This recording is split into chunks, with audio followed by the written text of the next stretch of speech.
হবে, কত বানাতে হবে। নেট বলতে এটা ভারত ভালো চলছে।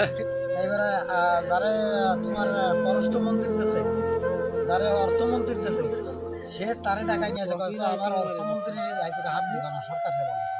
আমি কারে রাখবো না, কারণ নেবো কি নেবো না, ওই হাত দিব না। সে আগে অর্থমন্ত্রী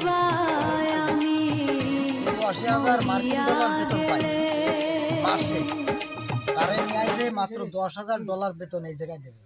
এরকম দেশপ্রেমিক কিনা আমাকে বাংলাদেশে কেউ আছে? 80,000 মার্কিন ডলার বেতন পাইছে, কিছুই দিলে তো আছে না। সেখান থেকে তারা নিয়ে আসে 10,000 মার্কিন ডলার পাওয়া যায় না। এমনি কাজ করে খাও, দেশের জন্য উন্নয়ন করো। এই যে মিজান সবাই ডলার নিয়ে আসছে, প্লেন বানাচ্ছে, বোমা বানাচ্ছে, সবকিছু বানাচ্ছে, আমাকে কিরা বানাচ্ছে? যুদ্ধ বাদলি তো এগুলো লাগবে। তারা তো নিজেরা তো স্বয়ং সম্পূর্ণ হতে যাচ্ছে, আমাকে দেশে